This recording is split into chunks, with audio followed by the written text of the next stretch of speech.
Welcome to the Memories of a Moonbird podcast, exploring life one story at a time. Hello friends, I'm Daniel Scherl. Are you ready to learn some amazing stuff? Well, buckle up, because today on the show, she's a really cool scientist who was born in Russia, speaks 3 languages, and loves good chocolate, ice cream, and tea. She currently works for the Max Planck Institute for the Science of Human History. There, she studies archaeological samples from the Silk Road that are thousands of years old in the hopes of discovering many long-hidden aspects of ancient humanity. If that's not cool enough, when she got her Ph.D., she made 2 expeditions to the Batagay crater in Siberia, a place that's been nicknamed the doorway to the Underworld. There, she studied something called the permafrost archive to reveal environmental changes that occurred in our world 120,000 years ago. So what's permafrost, and why study these ancient samples? Well, we're going to find out about all of that and a whole lot more as we talk about everything from life, love, and the Russian sense of humor to cultured meat and how the science of ancient humans affects us not just today, but in the future. Please welcome, zooming in all the way from Germany, paleoecologist and paleobotanist, Dr. Kseniia Ashastina. Kseniia, welcome to the show. Oh, thank you. So, hey, tell everybody, where in Russia were you born? I was born in Leningrad, which is now known as St. Petersburg. And what was life like growing up in Russia? So I was born in, some years ago. And at that time, back in the USSR. And back then, so perestroika and all of these things happened. So this is the time when a lot of things happened. And a lot of people say it was a time when there was no law. The only rule was there are no rules. So chaos, basically. Yeah. Some say it was chaos, and the others say it was time of great opportunities. What do you think? Thanks God I don't recall. Well, I wanted to ask you about Russian stereotypes, because in America, I think there's this long-standing, silly stereotype that, Russians never smile, they all drink vodka, eat borscht, and stand in long lines for toilet paper. So what's it really like to grow up in Russia? I think everyone had lines for toilet paper quite a couple of months ago everywhere in the world. Thanks God this time is over. The same as it's over in Russia as well. Of course, Russia is a huge country, and every town, every city, every village is different. But I can just talk from my perspective. So I'm coming from big city, so St. Petersburg. I would say it's an European city, so everything is quite good there. And very modern? Yeah, it's quite modern. Yeah, it changed a lot during the last 20 years, and you see it. We have a skyscraper now there, and I think it's Do you have McDonald's? In Europe. Yeah, we have McDonald's, and this was a huge line. When was that? I think it was in 1991 or 1994. I remember it made national news here. The first McDonald's in Russia. Yeah. I wasn't in the line. Cool. I was too small. I wasn't allowed to eat junk food back then. Do you eat McDonald's now? Sometimes. Good. But you gotta treat yourself.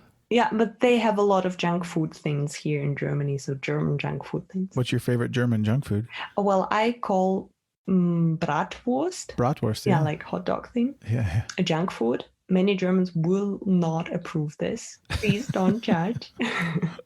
I think I just tend to call junk food all fast food things. So if I later on was to ask you, are you a vegetarian? The answer would be no. I'm from Russia, sorry, no. I'm from northern Russia. That's not possible there. That's funny. It literally is not possible, because during the winter times it's really cold, and you need to have a certain amount of fats and other microelements and whatever in your body to sustain this cold. And historically, we didn't have soya beans or some other things that could... Tofu? Yeah, no, these luxury things. Nuh-uh. So it would not compensate. So the nature would not allow us to be vegetarians in the north, at least in the north, and in most of Siberia as well. Well, speaking of food, does your name, Kseniia, mean something really cool, like lover of chocolate? Unfortunately not. It comes from Greek language, and It has two meanings. The first one is traveler, and the second one is hospitable person or hospitality. And how true is that? Are you a hospitable person? I always have a lot of ice in my freezer and a good variety of teas on the shelf. So when you were growing up, what was little Kseniia like as a kid? So I was a really lucky and happy person. Because I had everything I need. I had kasha every day, so that's porridge, Russian porridge. And then I was not seriously abused by pedophiles, which is also very good. And well, I had my Lego. Do you know Lego? Oh, yeah. Legos were one of my favorite toys growing up. And I actually carried this huge collection of it, like 2 huge boxes of Lego, throughout my entire adult life. And just recently, I actually donated the whole thing to a good friend of mine who has young kids so that the Lego can continue to be enjoyed for years to come. So sadly, I have no more Lego. But I really had no idea that Russia actually had Lego. Maybe that's ignorant of me, but that's cool. Well, I think they started to have it when I was small. So I was in the first wave of Lego things. But we had some Soviet kind of Lego before, I think. But I had this official Lego thing, and I was extremely happy. There were 5 colors. Did they have like a little Stalin Lego figure? Yeah. That's so cool. So what was your favorite thing to build? Well, I built houses and towers. So I had only bricks and 2 windows, 1 door. So just like living in Russia. Exactly. With a roof. That's very good. Yeah, and of course I had a lot of toys. Most of them were from my mom, so they were quite interesting. And a lot of books. You like to read? Yeah, I think now we had a TV back then, but there were not that many things for children on air back then. Well, what was Russian TV actually like then? My experience is very limited because I got very scared when I turned on TV and there was some probably American movie about some criminals shooting in the streets, and then the policemen were trying to catch them. And I remember I was 4, and it scared me that much because I thought this is exactly what happening right there behind my door. And I have a feeling that was the only thing that was always on TV, some scary criminal things. But when I was in primary school, I started watching TV after school, and there were a lot of different cartoons and The Friends. That was the time of The Friends. Yes. So I grew up as a fan, didn't understand a thing, but laughed with them every time. That's cool. When did you become interested in science? I cannot say one point of time. I know there were about 3 episodes that subconsciously pushed me in this way. And the first one was the first year of primary school. The teacher, that was maybe the second lesson of primary school, the teacher asked us a question. So there are 2 snowmen standing out in the sun. One is wearing a fur coat, and the second one just standing there as he is. Which one would melt first? And thanks God I didn't say it out loud, but my answer was wrong. So I thought, whoa, Kseniia, you're really stupid. You should stop playing Lego and do some real things. Is the answer the one with the fur coat? No, that's the right one. Okay. No. Wait a second. The fur coat one would stay longer. Oh, I'm wrong. See? I'm stupid too. Well, and I didn't got that you said the wrong answer. So who is the stupid one here? Oops. Maybe I should stop playing with Lego and go do something with my life. Well, you got rid of your Lego, and I still have mine. That's true.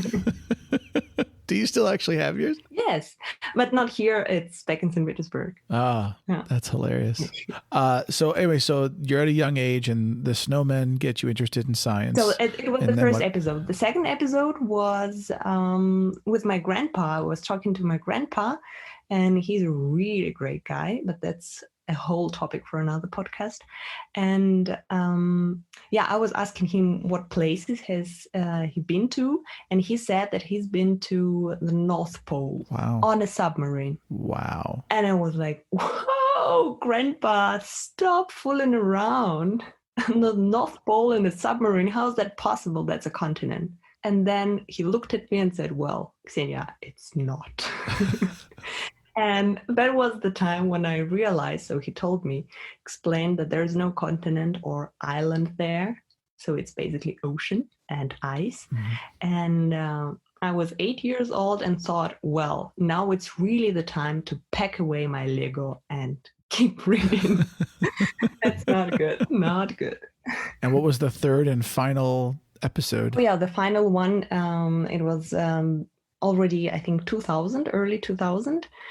Or late 1990s, there were more and more news on the TV about the scientific breakthrough discoveries.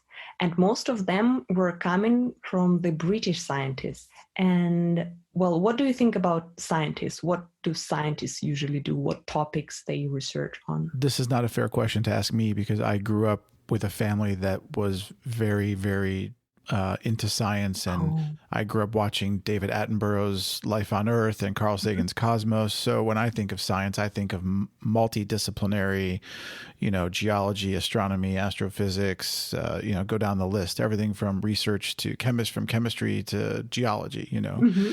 So I kind of think of science as a wide spectrum. Yeah, but also very serious guys doing some great research. That's funny. I think of scientists actually as some of the funniest people around because they're usually very intellectual and very well educated, and they have a kind of greater understanding of the world. And I feel like they're usually very, very funny people. Yeah, that's exactly what I didn't know. So I assume that scientists are very serious guys in glasses. And stuffy. Yeah. Nerds, Yeah. kind of.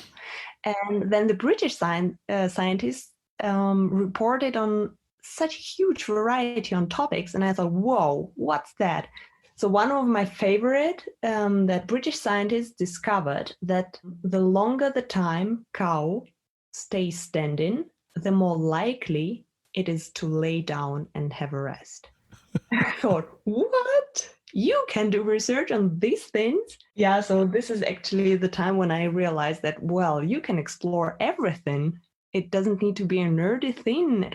You can actually go outside and just explore everything what happened to the Earth or probably will happen to this planet and maybe even beyond. And so I thought, well, I want to do this. And how old were you when you had that thought? That was 12, I think. But I didn't think of it serious. I thought of it like, whoa, that's such a great thing to be a British scientist. I want to be one of them. It's like a dream work. Do you still dream of working in England someday? Visiting England, for sure. Working, well, I don't know how it turns out. If I have a possibility, for sure. We're going to talk more in detail later about your career specifically and what you do. But I'm just curious, like, where do you see yourself in 20 years? Or where would you like to be, I should say, if you could have a magic wish? Well, if I have a magic wish, I would like to win a lottery and then establish a research institute that I would not have to work, but I would give money to the people who want to work and discover some great things. I would work as well, but I will not be worried about the money, where to get the grant for one of my research topics and where to go. So I think I would like to settle in one country, maybe. Okay. Yeah, that's what I would like to do if I had a lot of money. Okay. But that's very unlikely to happen. Did you travel growing up? Well, I traveled around St. Petersburg. So we have, St. Petersburg is the city that has been capital of Russia for about 200 years. So Peter the Great started this flash mob, or whatever you can call it. There's been a lot of tsars, queens, and how do you call female tsars? Tsarina. Okay, tsars and tsarinas. And of course, each of them wanted to have their own residence, greater than the residence of the other guy. And so there are a lot of palaces and nice parks around St. Petersburg. And every weekend, my mom and I, we were traveling to one of them and having a nice walk. Then I started really early because of my mom. She was very interested, and she's is still very interested in landscape design. So as a kid, though, did you guys make trips to Moscow and other cities or no? Oh, not that far away, but we did a lot of... Well, how far is Moscow from St. Petersburg? 800 kilometers. Okay, we need to convert it, right? Kilometers to miles. 434 miles. Okay. Wow. Looks like it would be a beautiful drive. Yeah, I'm sure it is, but we didn't have a car. And no one in my family has a car. Still? Still, yeah. Do you have a car in Germany? No. We bike in Germany. We don't need a car in Germany. Germany's small. Where was the first place outside of Russia that you traveled? Finland.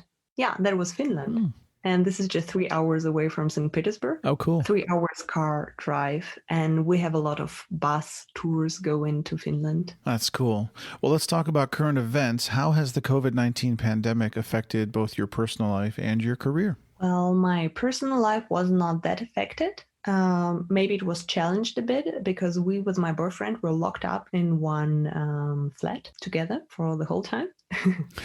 But everything went out quite great because we have a lot of board games. We didn't have internet at the beginning of COVID, but thanks God we got it later on.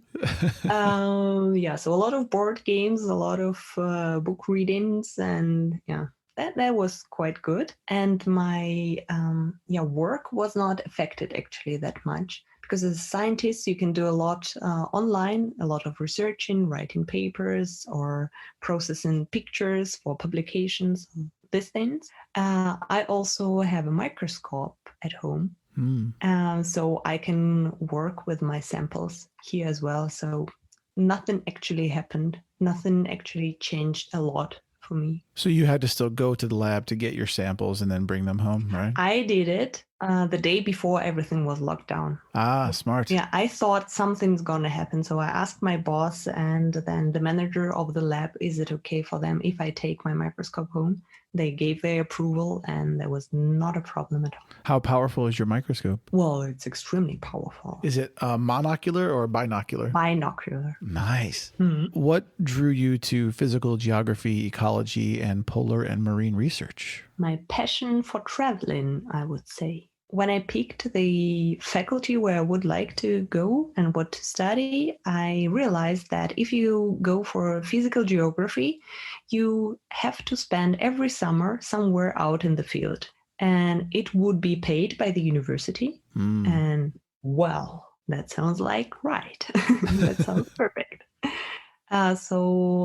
Every summer, since I was a student, I spent somewhere in different places, mostly in Russia. And that's how I traveled quite a bit of Russia and saw a lot of different places. And I think physical geography is the thing that you should see to understand better. I mean, you can read about these things or even watch a movie, but when you actually stand there on the, volcano and you see it and you think, whoa, that's the thing. Yeah, I mean, I think that's life too. Like you can look at 100 different pictures and videos of the Eiffel Tower, but when you stand there and it's right in front of you and this massive thing is going up to the sky and the lights are blinking and the wind is blowing, it's a very different experience to see it firsthand. Yeah. And then it's always different, right? When there's something on the TV, this is a perspective of one person going there and taking this shot and showing you this movie and telling you these particular things about the place. But when you are there personally, you can experience something totally different, which would be just different. It doesn't mean that it's worse or better. It's different and it's your pure experience, which is really nice, I think. Yeah. Well, let's talk about permafrost a little bit. So according to the internet, permafrost is ground that is continually frozen for 2 or more years. Exactly. What drew you to exploring this, and why are scientists so interested in permafrost?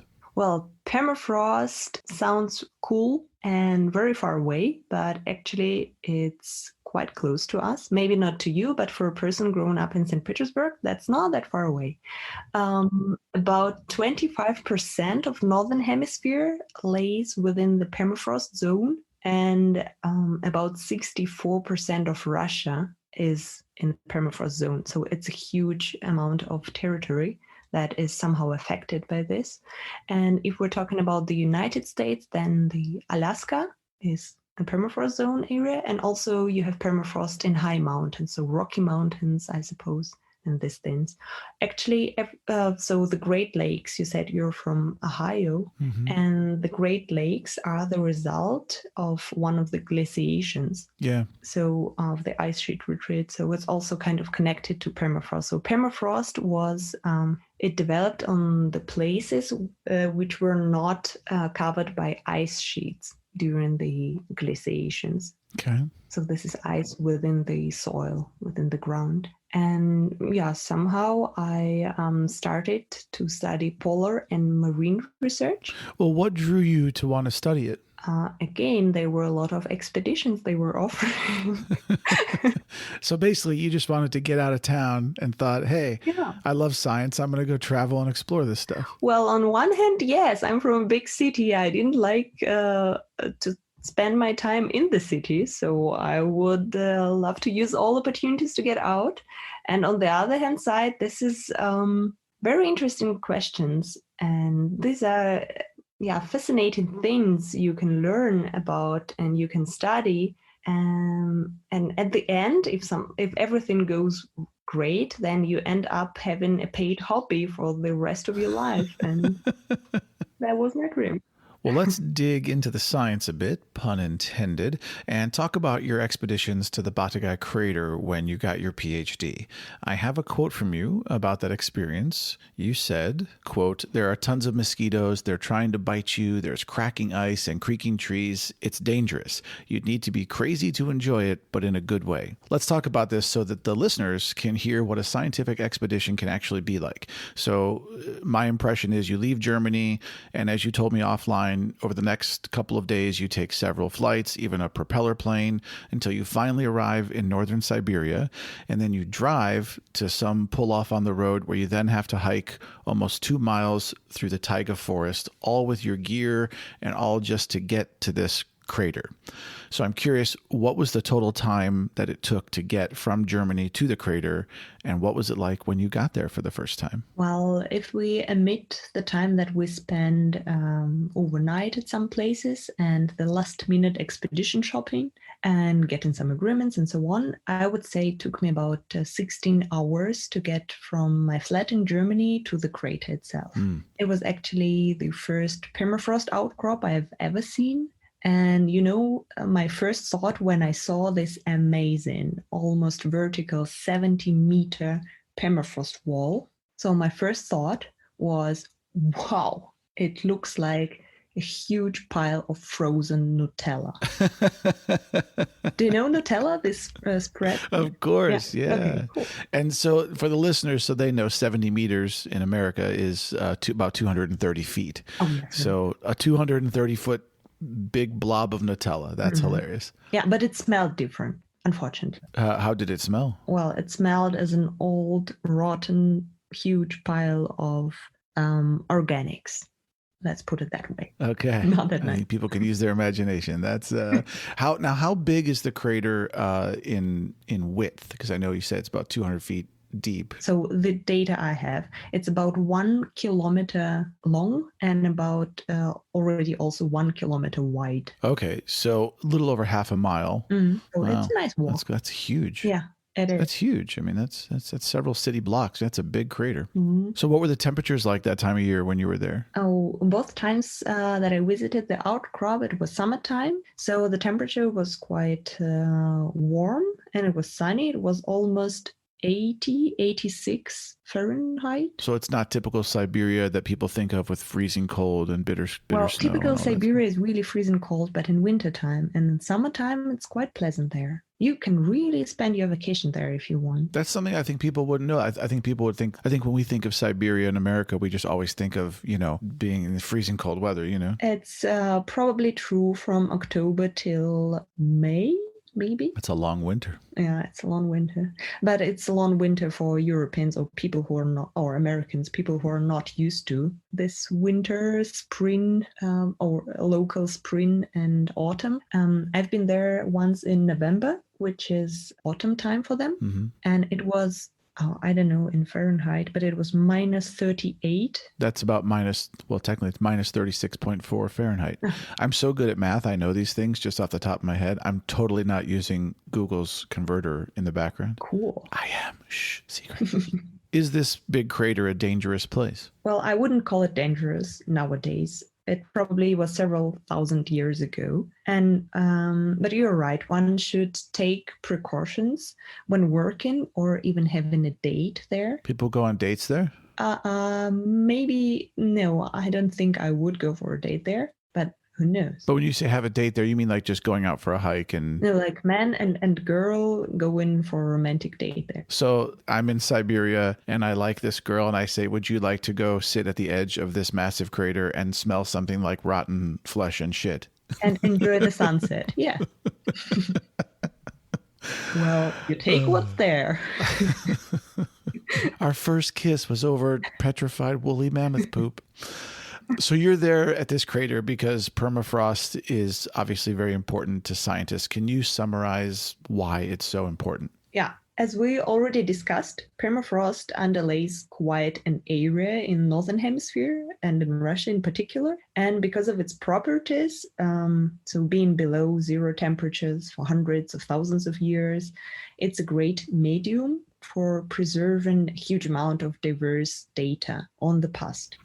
And scientists from a wide range of disciplines can come together to collect parts of this mysterious puzzle and build up an almost complete picture of the past. So past climatic parameters, vegetation, animal world, soil parameters, or and so on, and so many different things. An advantage is that some permafrost is syngenetic. It means that the accumulation of sediments and their freezing took place roughly at the same time. So the material is perfectly preserved in hosting sediments, and it also means that we can identify the succession of layers and their relative chronology. Okay, let's speak about more common things to get an idea what I'm talking about at all. Okay, so a modern day example. Modern day example, of course, comes from food, and that would be a cake with a fancy frosting in a super cake shop or whatever you call it. So multiple layers of cake with multiple layers of frosting and buttercream. Yeah, exactly. Okay. So the first layer of cake on the bottom was the first one to come. Then it's overlaid by frosting. Then comes another layer of cake, another frosting. And then on top of this calorie bomb is some maybe whipped cream or even more frosting, something like this. So when you cut this cake, you see its stratigraphy, the succession of layers of cake, and also its relative chronology. So the oldest layer of cake is on the bottom and the youngest is on the top. Then that's the same with the Earth, right? Yeah, it's the same with permafrost. Exactly what you see in the permafrost wall after some good training, of course. But I guess it doesn't taste that good.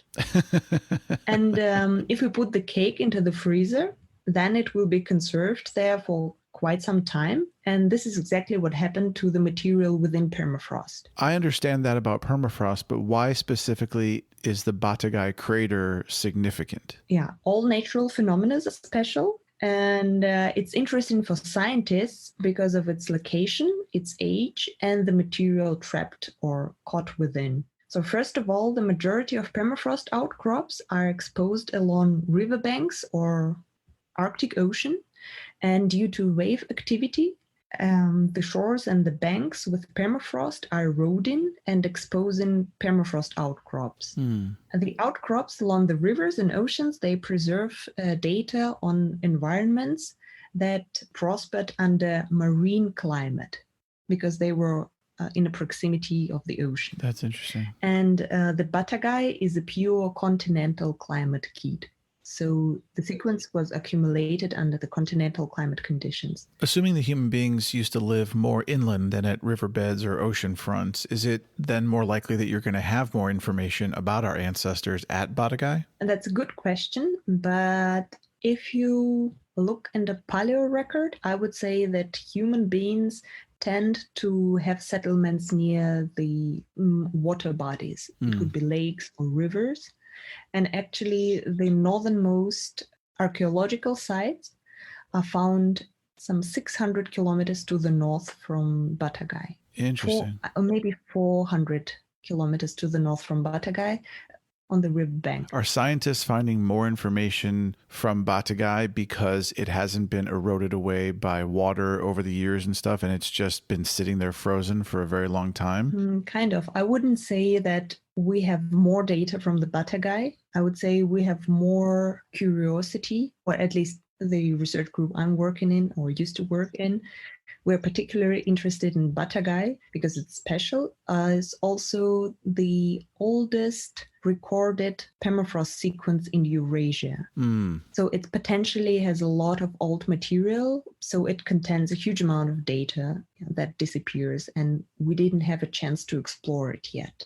That's why it's very, very special for scientists. But not only for scientists, it's also very special for the locals as well. Why is that? So there are many shamans that live in the area. And so a lot of landscape features are secret places inhabited by different spirits, and evil spirits live in the underworld. So the land that is thought is taken away by evils.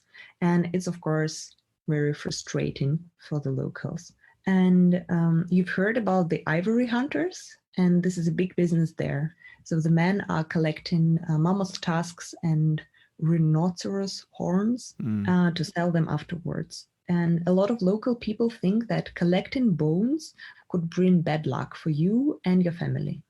And actually, there are some cases that support their fears. But I don't want you and listeners to have an impression that people who live there are barbarians or they're not educated or something like this. No, they respect the place they live and they observe the environment more accurately or more precisely than most of us city kids do. So you're saying that the locals are more respectful of the environment than people living in cities? I think people living outside or in the woods or somewhere on the permafrost area, they see the changes and they observe the changes that directly affect their life. That's why I think they're more cautious with what they do. Is it awareness? Like they're more aware of the changes than people in cities, you think? Yeah, I'm sure they are. Yes. Well, time for some fun science trivia. You and I spoke offline about the fact that the area around Batagay is a pole of cold. For the listeners out there, it is a term that refers to a place on the planet with the lowest recorded air temperatures. Antarctica has the coldest pole of cold in the entire world, but the area by Batagay is also a pole of cold, which means it is one of the coldest places on the Earth, correct? Yeah, true. So you mentioned Antarctica, and there the pole of cold, the southern pole of cold, the recorded temperature was minus 128.6 Fahrenheit. That's cold. Quite chilly, right? Yes, very chilly. But there are no people living there. Or, I mean, there are some research stations, but they're not living there permanently. I mean, I like the cold, but that's ridiculous. Yeah, that's too much. I also think it's too much. And the pole of cold of the northern hemisphere is located about 60 kilometers away from the Batagay crater in Verkhoyansk town, which is a populated area where the air temperature goes down to minus 90 Fahrenheit. That's still cold. Yeah, to be fair, there is another settlement, Oymyakon, also not that far away from there, where people enjoy winter air temperatures of minus 89.9 Fahrenheit. No thanks. Well, in some of your videos, Kseniia sent me some videos from her expedition, and I'm going to put some of these on my website.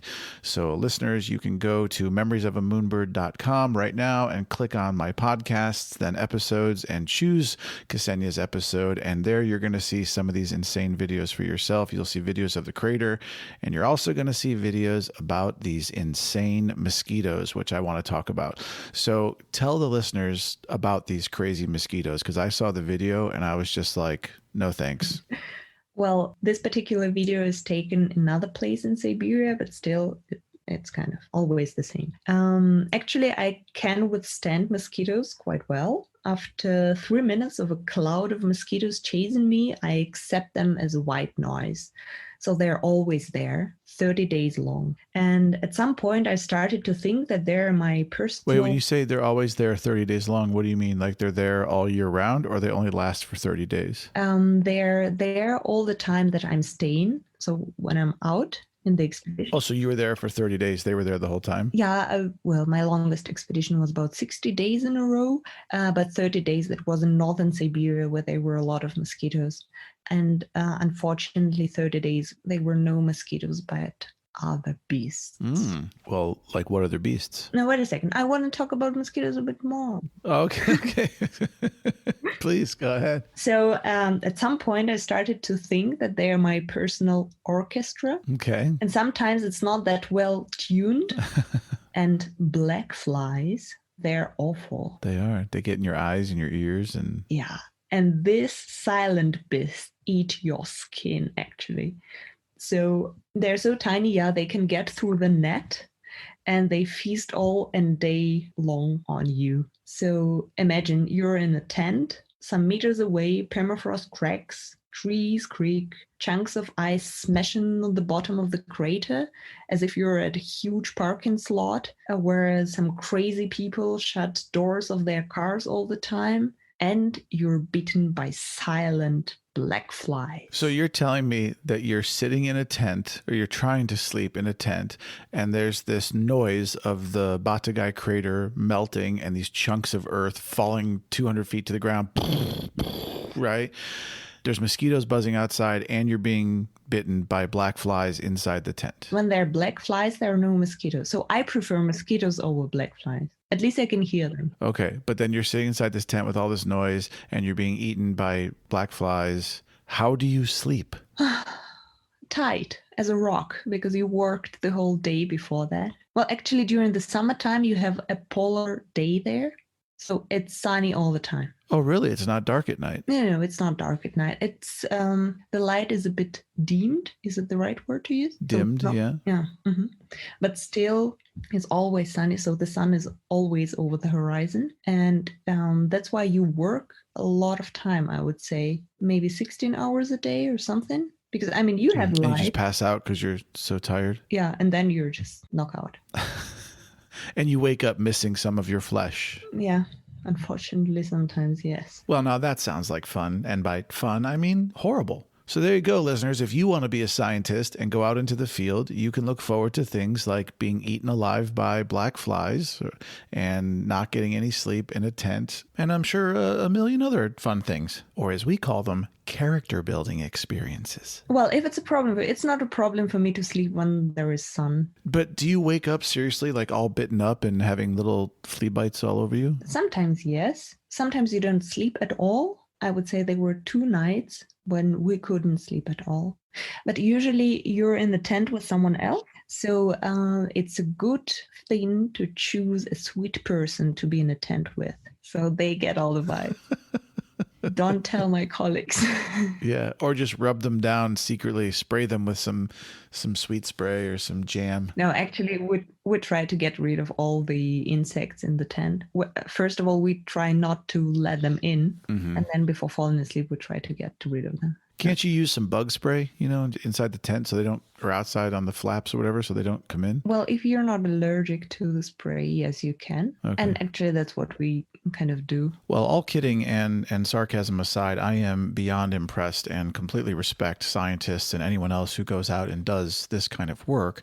I'm curious, especially in the name of trying to improve humanity, do most scientific expeditions have some level of discomfort or things you have to deal with alongside them? I think so. It depends what you call discomfort. For some people, staying in a tent for more than 2 days is already discomfort. For others, drinking river water is a bit uncomfortable. For example, we ate nearly 2 weeks just fish for breakfast, lunch, and dinner because we were fishing there. It's so delicious. I mean, you should be prepared for these things. Yeah, we didn't have fresh coffee. We didn't have fresh bread every morning or croissants or something fancy. But you take food with you? Like, do you take canned goods and things like that as part of the expedition, or are you just all local? We buy local things, but usually they're pasta or usually rice and some canned vegetables, canned meat. I mean, it depends where you are. In our Siberian expeditions, we always did some fishing because it's actually the best thing you can do. You're always camp near the river or lake, and then you go fishing there. And it's always fresh. It's extremely delicious. And it's very healthy. But actually, Siberian fishing is so boring. You just put your fishing rod in, and within 5 seconds, you get a fish. I don't know if I call that boring. That's very efficient. I like it. Efficient, yeah. Another word for this. So how did Batagay actually become a crater? Is it true that we think it was because of deforestation in the region? Well, you know everything. You can tell people. I do my research. Yeah, you're great. So yeah, this is a very likely scenario that the area was deforested and therefore a crucial vegetation cover with a thick layer of moss was damaged. So vegetation is a sort of protective cover for permafrost. If you remember, our two snowmen, one standing in the fur coat, another is without fur coat in the sun. So this is the same story here, actually. Permafrost without vegetation cover is like a snowman without a fur coat. It will thaw faster. So back in the 50s or 60s, the vegetation integrity was damaged and an ice-rich permafrost was exposed to the sunlight. So it formed a gully directed from northeast to southwest, and that grew in depth and length till the 90s. And then a rapid thawing transformed the gully into the ray-shaped giant that keeps on expanding even today. And how fast is it expanding, and do you think it will stop at some point? Oh, I wish we could have solid answers to these questions. The content of ice within permafrost is not homogeneous. That's why the thawing or expanding rate can vary from one side of the outcrop to another.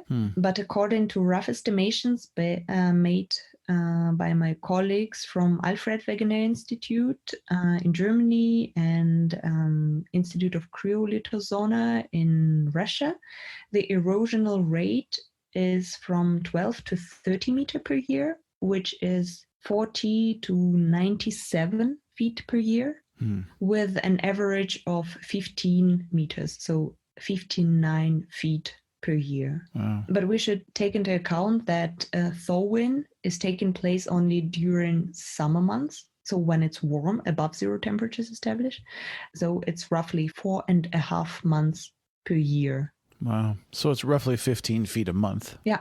It's huge, right? That is huge. It's impressive. And if you were to divide 30 days by 15, you're talking about 2 feet every day. So you actually can see. Yeah, you can see it every day. Expanding. So then this brings into the question, of course, of global warming. If the Earth continues to warm and this thing starts thawing longer and longer, if it's not just 4 months, let's say it's now starts thawing 6 months or 8 months out of the year, it's going to expand even further and deeper and faster because of longer thaw times. Yeah. So it's another reason that global warming could be a concern. Well, one of my questions is, as this thing defrosts and the permafrost melts, are scientists at all concerned that we could be exposing ourselves to like 100,000-year-old bacteria or in some cases viruses that we're not prepared to handle? Can I be a bit nerdy now? Of course, please. And say that permafrost doesn't melt, it thaws. So ice within permafrost, it melts, and permafrost itself, it thaws because it's sediment and ice, it's a mixture. Oh. So it's, for example, your snowball.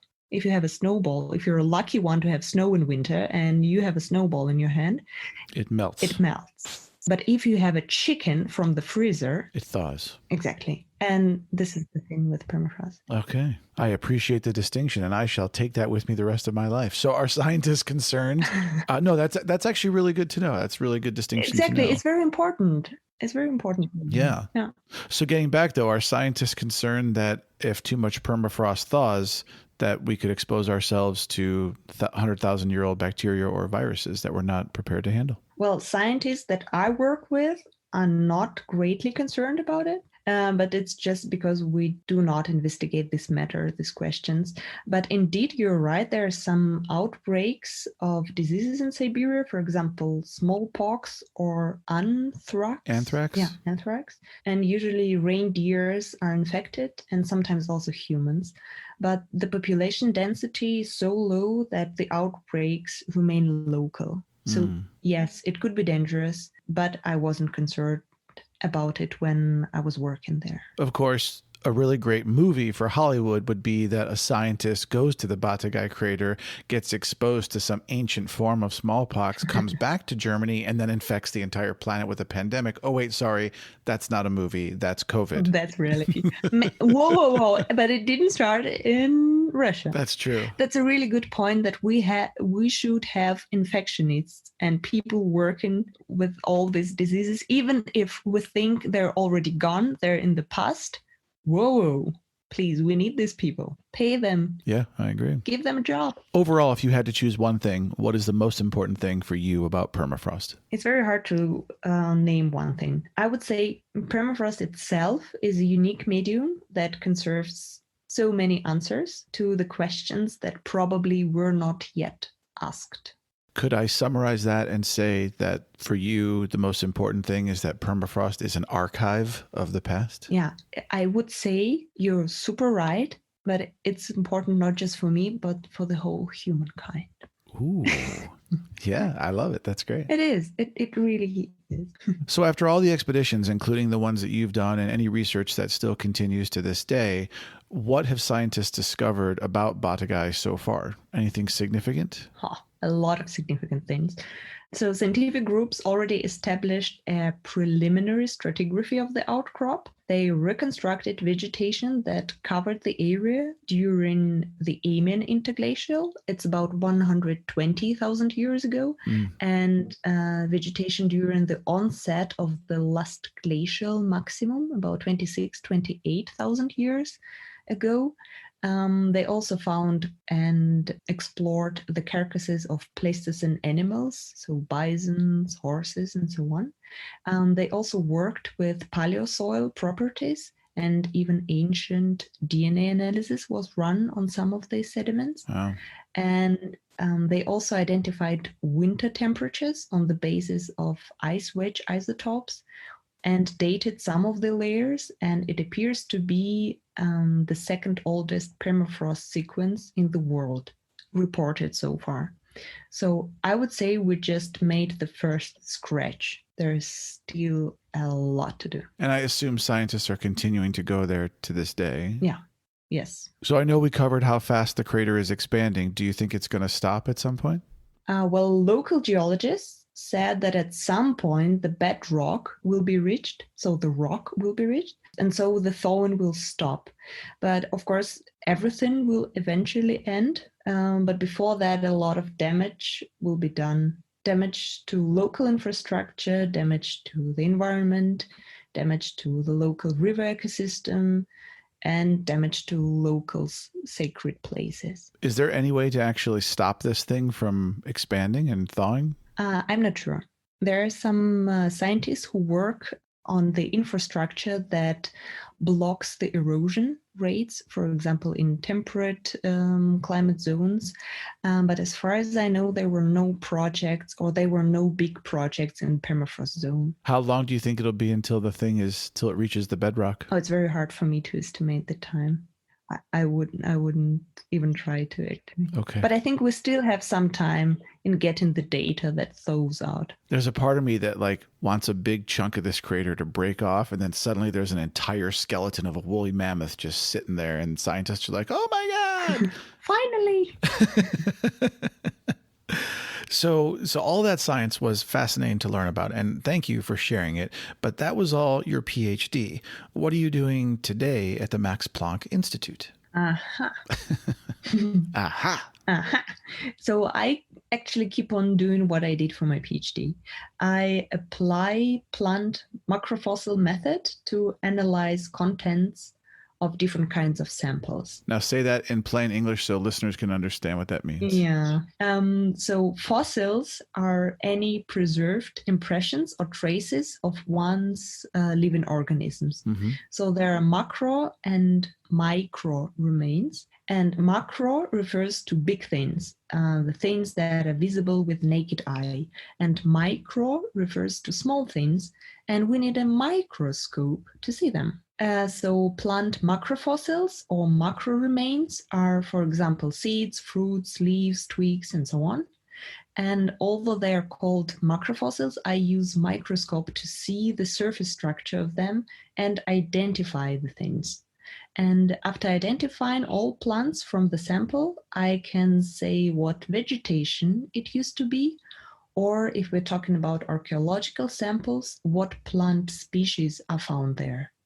So generally, I work in the field of fundamental science, so trying to answer the questions like, where does this plant come from? Where did it originate? When was it cultivated? What woolly mammoths were feeding on? How did vegetation look like 100,000 years ago? But some of the answers might be applied to the up-to-date issues. For example, how will the vegetation respond to the changing climate?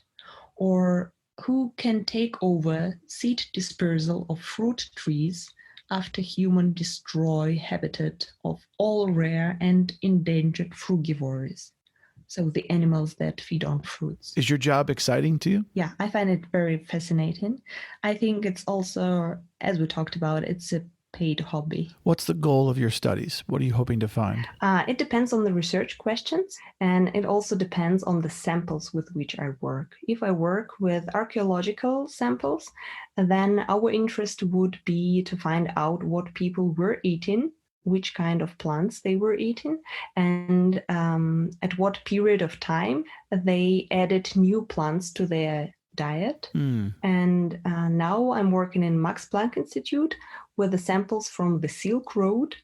So this famous trading route from China to Europe, actually.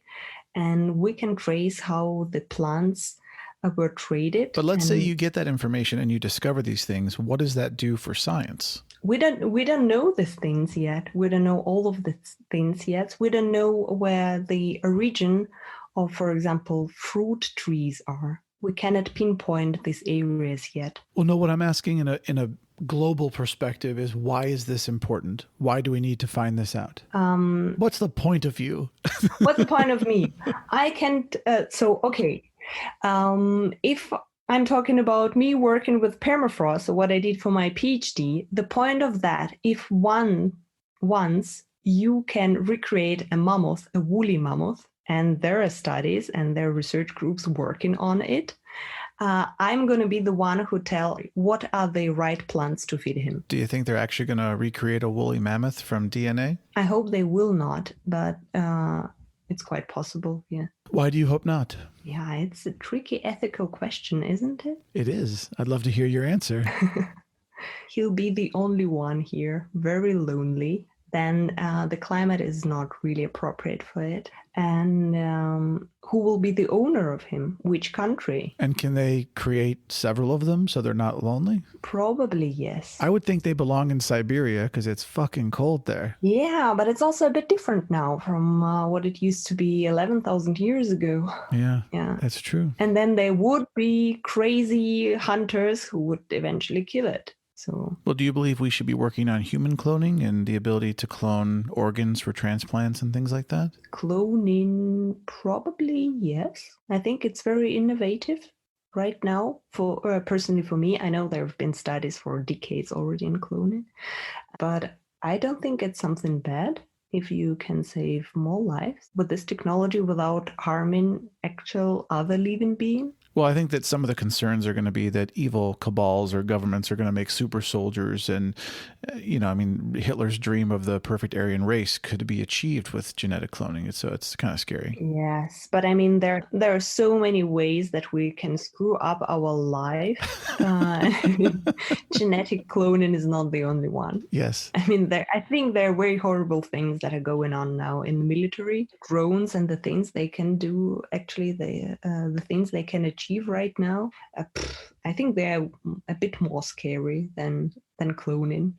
And growing a heart in a lab? Yeah. Well, one of the things that they're working on right now is called cultured meat, also known as vat meat, where they take cells from an animal and then they actually grow the meat in a lab. They grow the portion that we just want to eat without all the other stuff, and we don't have to slaughter animals. And I'm just curious, how do you feel about that as a scientist? When I hear it, I'm scared.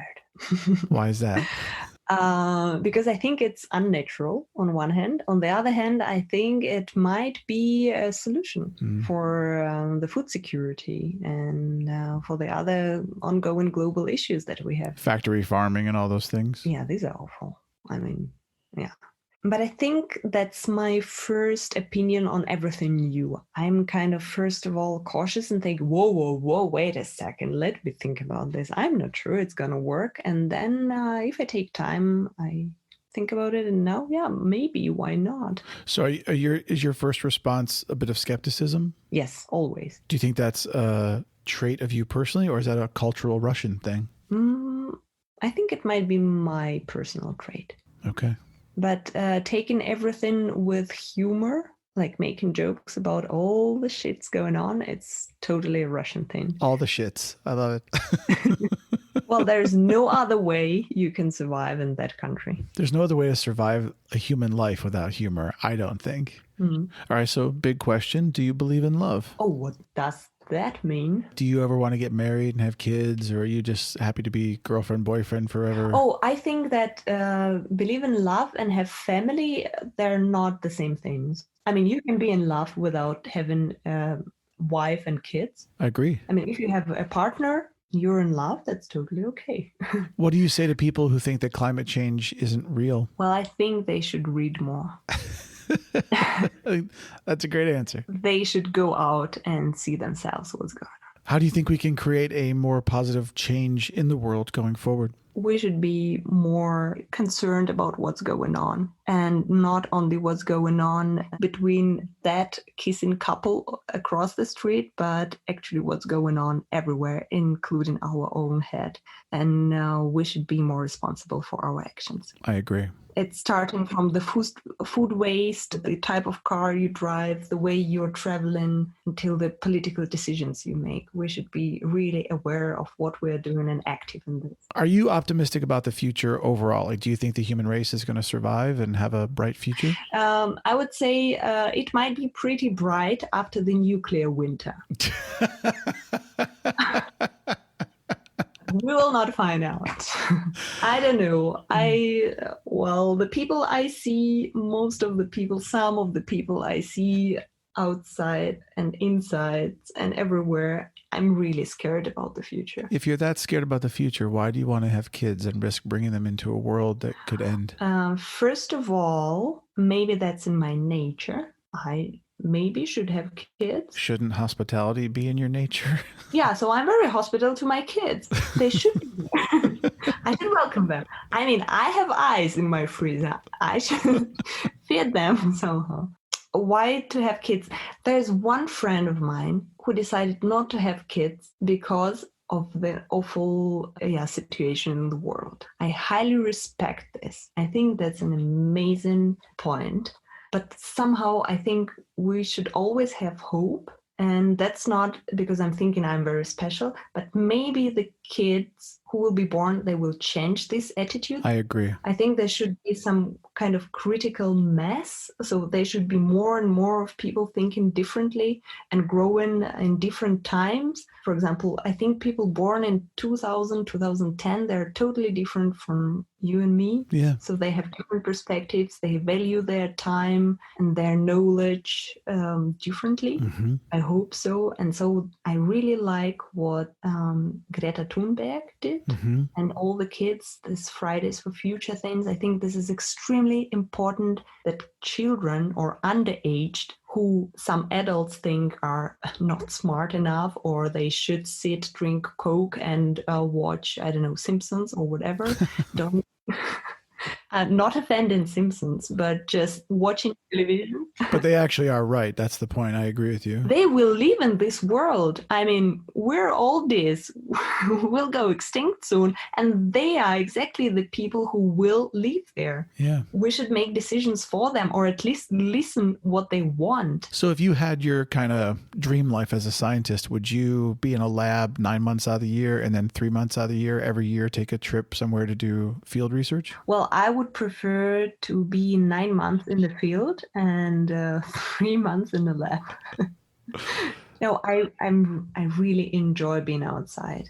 I really love expeditions. So 2.5 months, 3 months, no problem. I'm in. Whatever you say, I will just go there and do this. I really like being outside. I really like communicating with the locals because they're so amazing people. Well, living there in the pole of cold, this is insane. And they're so happy. And I ask, what? But this is so hard. And they say, well, no, we have our WhatsApp accounts. We can communicate with each other. That's totally, no, that's okay. Wow. You're just going faster in the streets. You just run.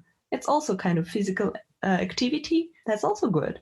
They're really amazing people. And when you look in their eyes, you're like drowning there. They're so deep. Yeah. And they know so many things. And this is what I would like more and more scientists to appreciate, to talk to the locals, to ask them questions, because they're actually people living out there. So they know all the natural phenomena. Maybe they cannot address them the way the Western, let's call them this way, Western scientists. So they cannot use the same terminology maybe, but they observed the permafrost thawing for generations already. They know these things, they have the names, and this is what I like in permafrost science. Some terms are called after the local indigenous people's terms. Oh, cool. And this is so great because it's gratitude and respect to the locals. Mm-hmm. And there are more and more projects where people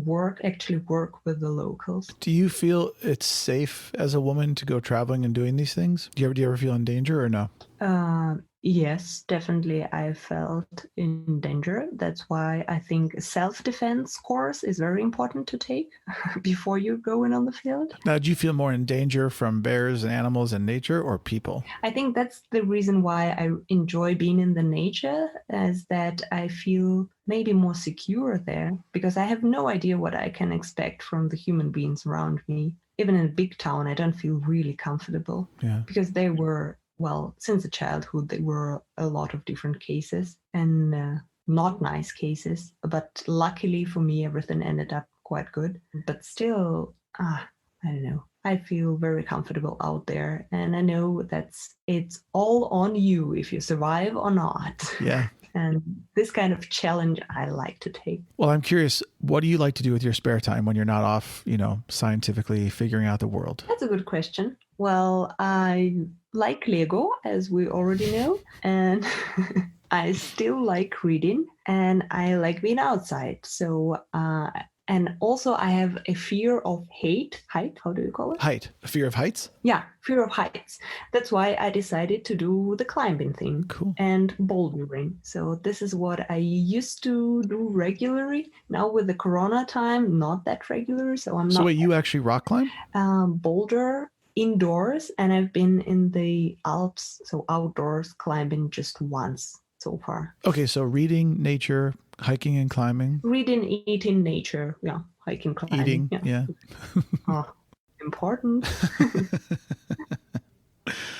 What's your favorite childhood book? It's from a Russian author. Okay. That would be Sutyev. He made a lot of nice books and drawings about animals and their funny stories. But if we're talking about the international one, then it would be Astrid Lindgren. Do you know, she's the Swedish author.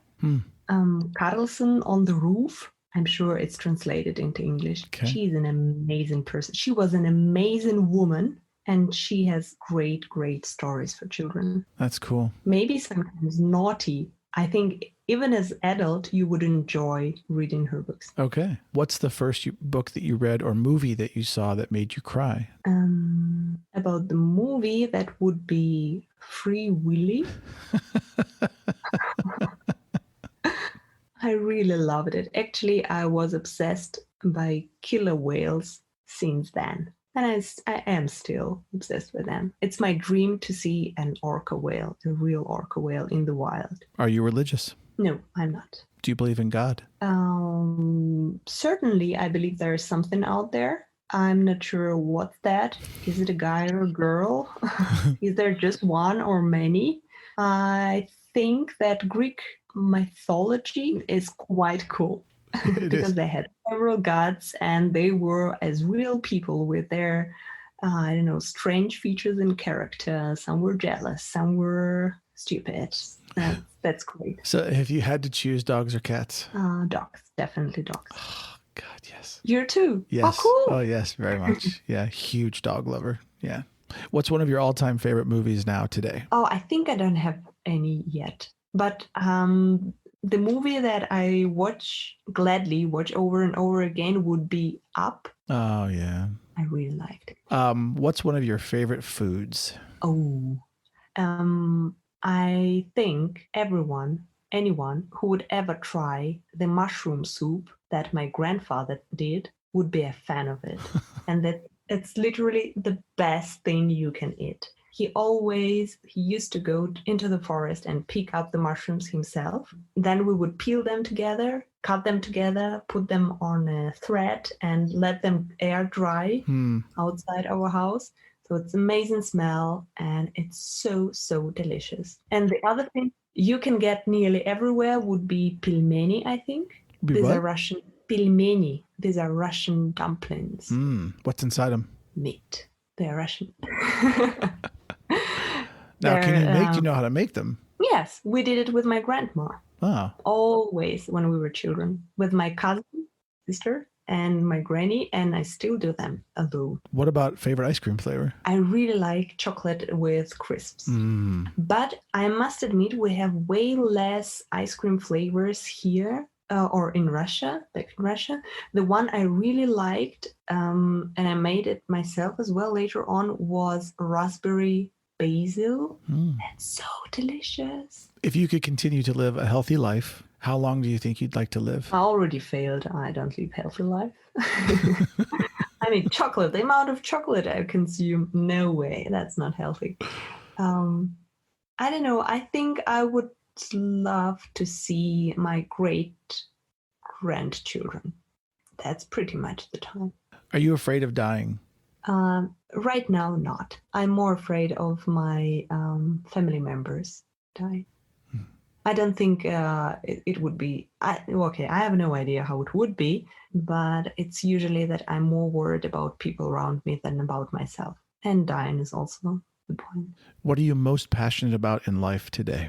Would it be awful to say ice cream? No. Well, I'm really passionate about the nature, and I'm really keen on growing people's awareness on the environmental issues that are taking place right now. We should really take care of what we're doing, how we're consuming, how much we're consuming, and be responsible, starting from right yesterday. If you could travel back in time right now and see your 10 or 12-year-old self, what would you tell your younger version of you? I would say, go girl! Future Kseniia will take care of this. Awesome. What do you think is the purpose of art? Oh, the purpose of art would be moving people's emotions, I think, to unravel what's inside and make them think about the things they maybe would never think of in their daily life. What do you think? No one's ever actually put that question back on me.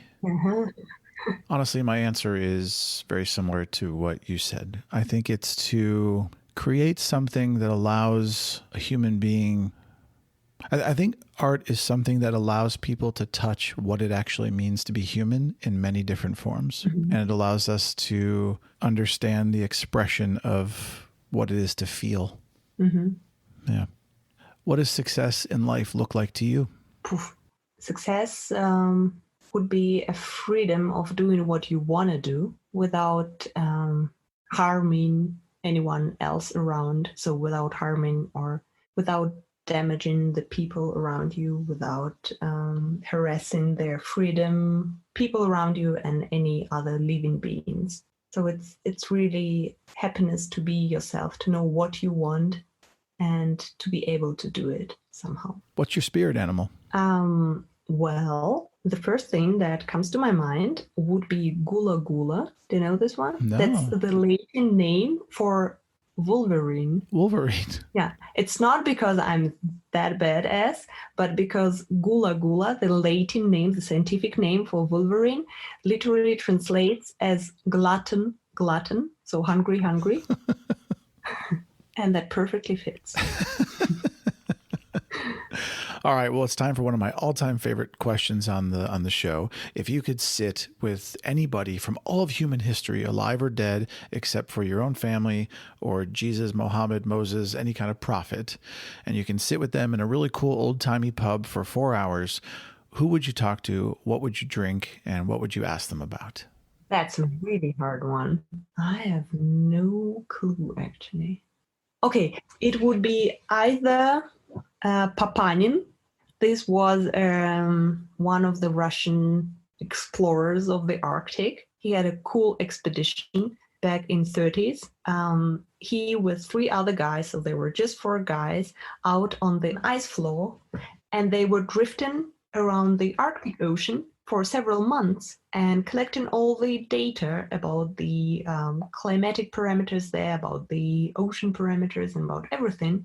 And they were the first ones who did it for several months. And I think this is amazing what people used to do in the Arctic and Antarctic 100 years ago or 300 years ago. This is something we still think it's really harsh region to go there, to work, to have expedition there. It's really hard to organize logistics and everything, clothes. And I think, whoa, guys back there just took their dog sledge and went there. Yeah. And I would definitely ask him about his experience there. What are you going to drink? Well, I think he would really appreciate a really good cup of hot tea. Of course, after being in all the cold. What's the first question you're going to ask him? How many dogs did he eat? That's fantastic. Mm-hmm. So the last thing we do on the show, it's a little game I have called 299 Philosophical and Life Questions with Moonbird. You get to pick 2 numbers from 1 to 299, and I'm going to ask you those 2 questions. What are your 2 random numbers? I have no idea if they've been on the show already. So 222 and 13. 222 and 13. Okay, this one has not been on the show before. Fantastic. 222. What's the most useful thing you own? Useful thing? I think it's duct tape. You can do everything with this thing, and you should have it on expedition. Number 13, we actually already answered during the podcast, so you have to pick a different number. Okay, cool. Then let's go for 173. 173. It was on the show? This is going to be great. No. Uh-oh. Uh-oh. How would you rate your looks on a scale of 1 to 10? My looks? Mm-hmm. Well, the outfits or no, how pretty do you think you are? Well, no, I'm not that ugly. I would be 4.5. You said 4.5? Yes, it's not that bad. I appreciate you trying to be humble, but I think that the fans of the show would probably give you a much higher number than that. So we'll just leave it up to them. Thank you. Kseniia, I can't thank you enough for being on the show. It has been fascinating talking with you, and I really appreciate you taking the time to zoom in from Germany. I wish you the best of luck with your career, and I hope we get to bring you back on the show again down the road and hear some updates about what you're doing. Thank you. Thanks a lot, Daniel. That was great pleasure talking to you. That was extremely easy to talk to you. Oh, thank you. Thank you, all the listeners, and subscribe. Yes, subscribe. What she said. Talk to you soon. Take care and have a great day. Thanks a lot. Friends and listeners, as you can hear, science is cool. So if you're interested in learning more about the sciences, there are a cajillion resources out there, from online training to local schools to your library to friends to professors. There's just an innumerable amount of places you can go to learn. I encourage you to do so and help make the world a better place. You can also make the world a better place by supporting this show. We are on Patreon at patreon.com/Moonbird. That's patreon.com/Moonbird. Hey, and a plane just went by. They also want you to support the show. And if you'd like more Moonbird in your life, and hey, who wouldn't? Head on over to memoriesofamoonbird.com or visit me on social media at memoriesofamoonbird. And remember, that plane just went by because of science. Stay safe.